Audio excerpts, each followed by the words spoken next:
Familia querida, el Señor les bendiga y les guarde. Llamado a anunciar el Evangelio. El encargo de nuestro Señor Jesucristo, poco antes de ser llevado a la presencia del Padre, fue: id por todo el mundo y predicad este Evangelio a toda criatura. El que creyere y fuere bautizado será salvo, mas el que no creyere será salvo. También dice la Biblia en Isaías 61, el Espíritu de Jehová el Señor está sobre mí porque me ungió Jehová para predicar buenas nuevas a los abatidos. Dice la palabra que poco después de la persecución de la iglesia,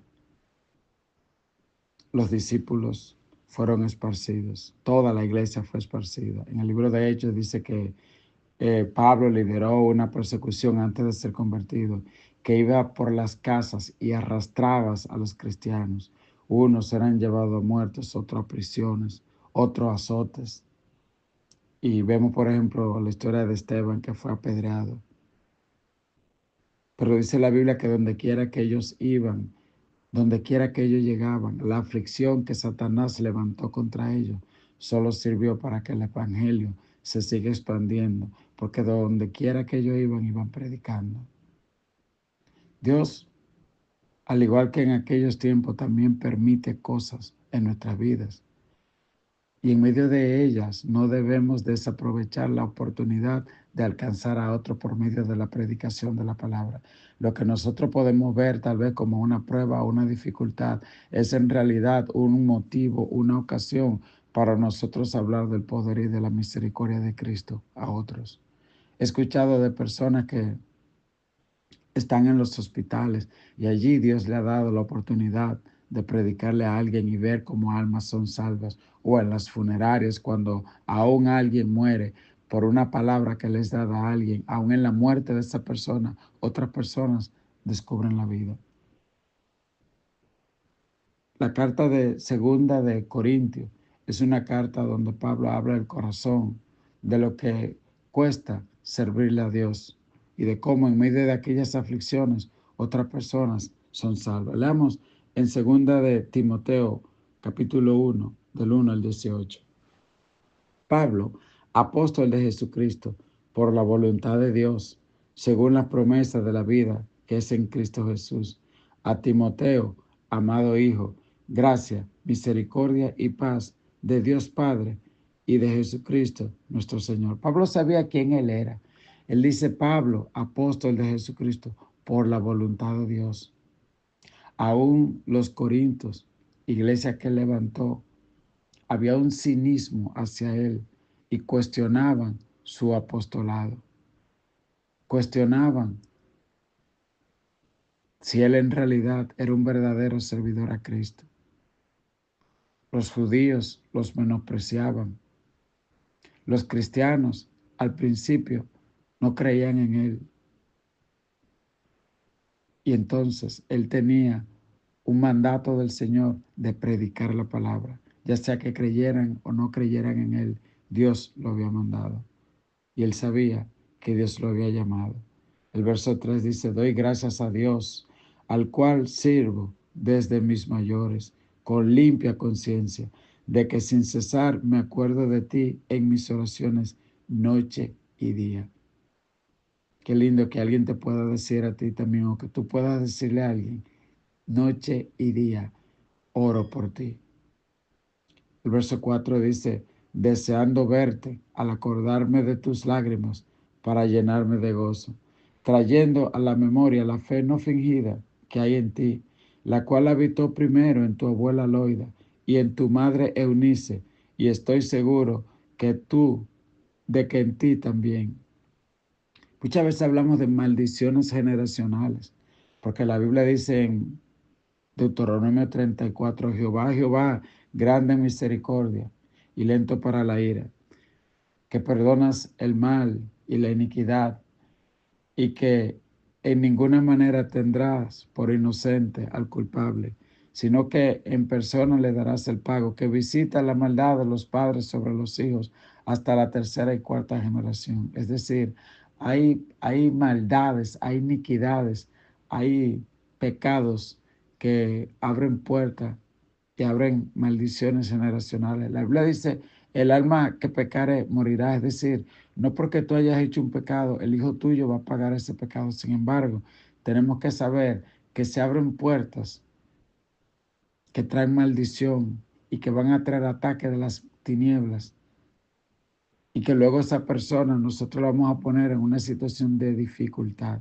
Le explico, si usted, por ejemplo, trabaja y usted pierde el empleo, usted fue que perdió el empleo, pero las situaciones las va a sufrir toda su familia, porque vivimos en un mundo conectado, donde las cosas de uno pues afectan a los otros.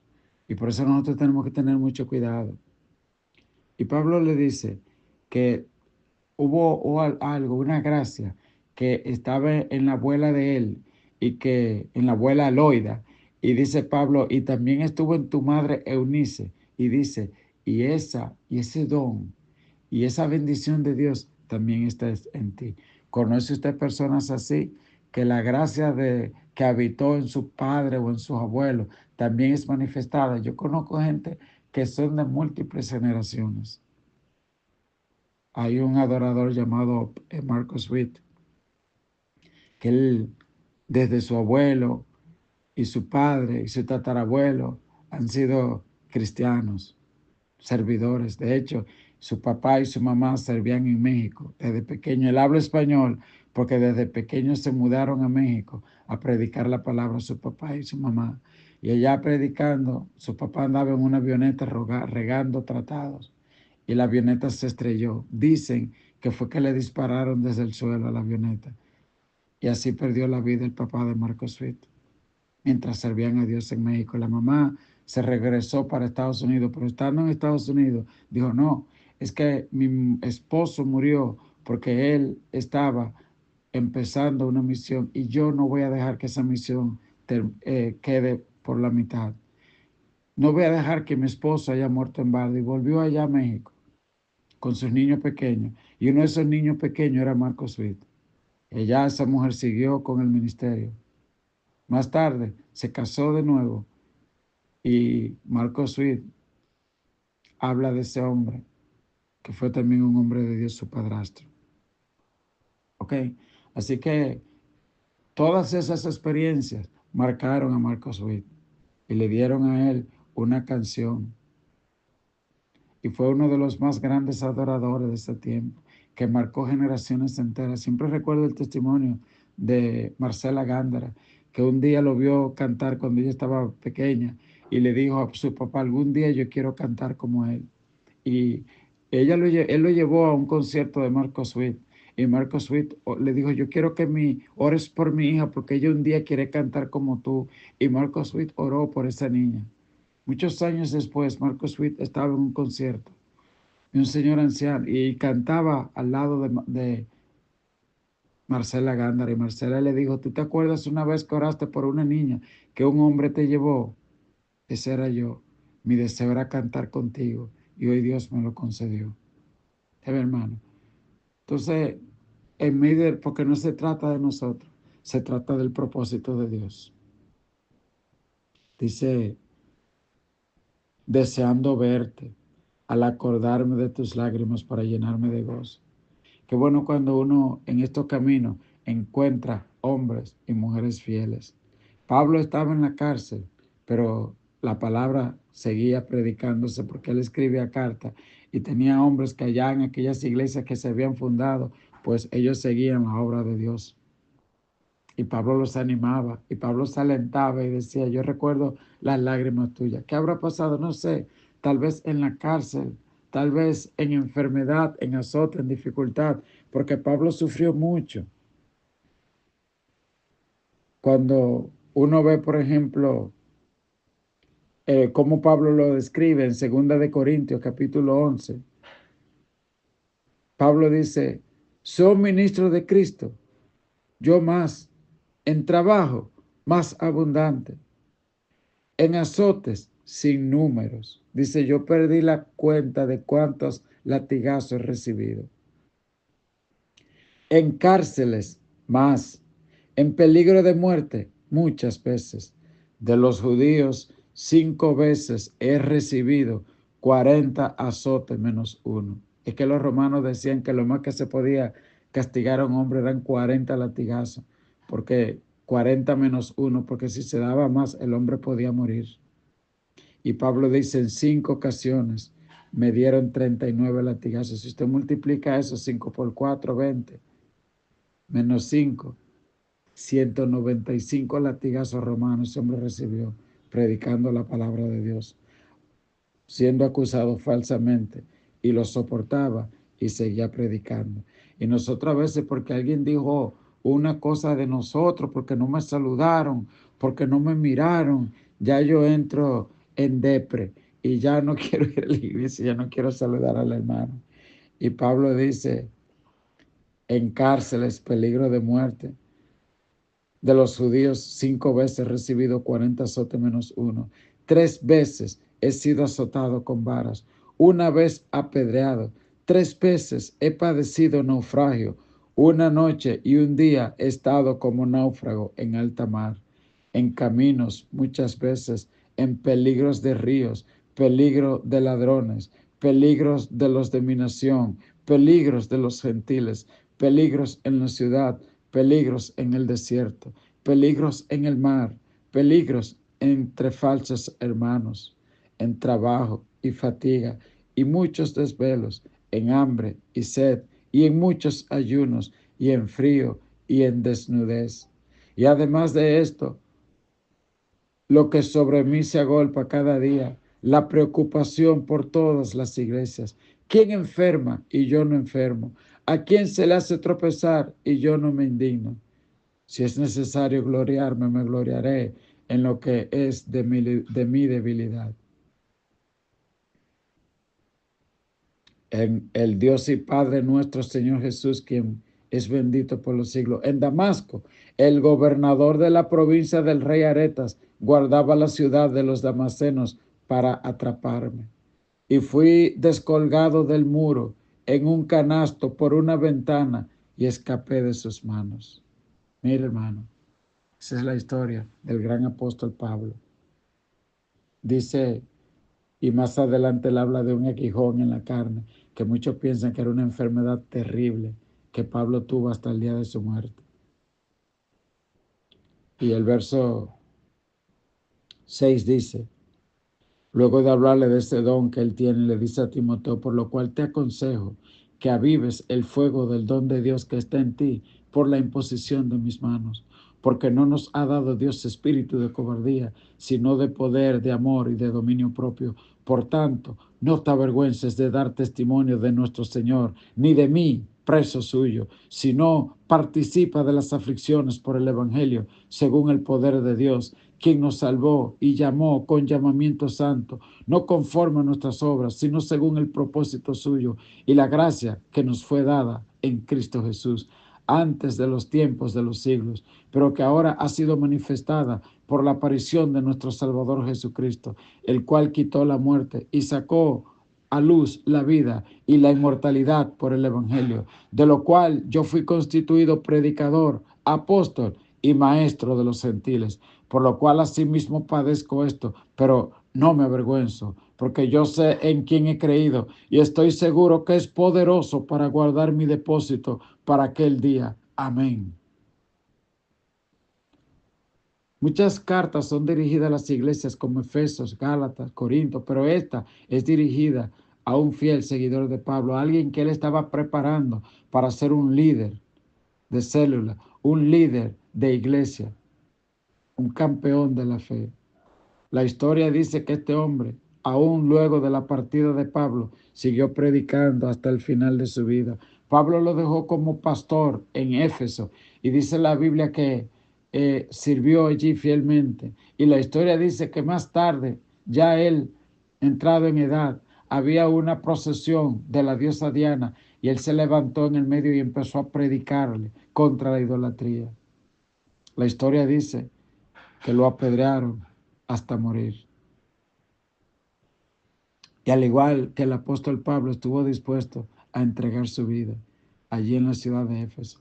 Yo recuerdo en una ocasión, en una viaje que me tocó ir a Grecia por asuntos de trabajo. Y recuerdo cuando aterricé en el aeropuerto de Atenas y empecé a salir, vi un letrero que decía Tesalónica, 500 kilómetros, y me maravillé. Y con humildad miré al cielo y le dije, Señor, ayúdanos. Porque pensé, mire este hombre que uno lee en la Biblia, que él estaba en Atenas y que después estaba en Tesalónica, y uno piensa que era muy fácil. 500 kilómetros, ¿cómo este hombre se trasladaba de un lugar a otro? ¿Cuántos caminos tuvo ese hombre que caminar a pie de noche, expuesto a fieras y a lo que sea? ¿Cuántas veces tuvo que navegar en medio de mares embravecidos, arriesgando su vida todos los días para llevar a... Y cuánta comodidad disfrutamos nosotros, y cuánto nos quejamos, y qué poco damos de tanto que hemos recibido? Así que él le decía a Timoteo, no te avergüences de mí, aunque me veas preso, sigue predicando. Y en cuanto él mismo decía, padezco, pero no me avergüenzo, porque yo sé en quién he creído y sé que es poderoso para guardar mi depósito para aquel día. Él decía, sin importar cuánto padezca ni cómo muera, sé que mi corona me está guardada, como le dijo más adelante a Timoteo. Yo sé en quién he creído, aleluya. Y le dijo también, he peleado la buena batalla de la fe, he guardado la carrera de la fe, por lo demás me está guardada la corona, la cual dará el Señor juez justo, no solo a mí, sino a todos aquellos que aman su venida. Pablo dijo, hay una corona, hay una distinción especial para los que aman la venida del Señor, para los que se esfuerzan en predicar, para los que sirven. Concluye diciendo, guarda el buen depósito por el Espíritu Santo que mora en nosotros. Ya sabes esto, que me abandonaron todos los que están en Asia, de los cuales son Figelo, Hermógenes. Tenga el Señor misericordia de la casa de Onesíforo, porque muchas veces me confortó y no se avergonzó de mis cadenas, sino que cuando estuvo en Roma me buscó solícitamente y me halló. Concédale el Señor que haya misericordia cerca del Señor en aquel día, y cuanto nos ayudó en Éfeso, tú lo sabes mejor. ¿Había usted oído hablar de ese hombre llamado Onesíforo? Tal vez usted había hablado de Elías y de Pablo y de Silas. Oiga, Pablo habla de un tal Onesíforo que dice la Biblia, el Señor tenga misericordia de él. Porque cuando Hermógenes y Figelo me abandonaron, él siempre estuvo ahí. Nunca se avergonzó de mis cadenas. Y cuando supo que estaba en Roma, me buscó diligentemente. Yo imagino a aquel hombre buscando en cárceles, en tribunales, por todas partes, preguntando en aquellos tiempos que no había celular ni GPS, llegar a una ciudad como Roma y empezar a preguntar hasta que encontró al apóstol Pablo. Y dice, y muchas veces me confortó. ¿Sabe? Dios le llevaba algo de comer, le llevaba algo para abrigarse del frío. Ahí estaba Onesíforo a su lado. ¿Por qué él tenía esa gratitud para con Pablo? Tal vez era una gratitud personal, o tal vez porque, como sucedió con Filipos y algunas otras iglesias tesalónicas, ellos en su gratitud, cuando sabían Pablo está en tal lugar y está preso, no tiene que comer, está pasando frío, las iglesias mandaban un mensajero, lo aviaban y le decían, vete y quédate al lado de Pablo y sírvele en todo lo que él necesite. Usted puede leer eso en las epístolas. Más de una ocasión llegaba un mensajero de ellos y ahí estaba para servir y ayudar y ser colaborador y ser luchador. Que el Señor nos conceda también a ti y a mí en estos tiempos ser colaboradores, ser servidores de su obra, predicar a tiempo y fuera de tiempo. Dios te bendiga, Dios te guarde.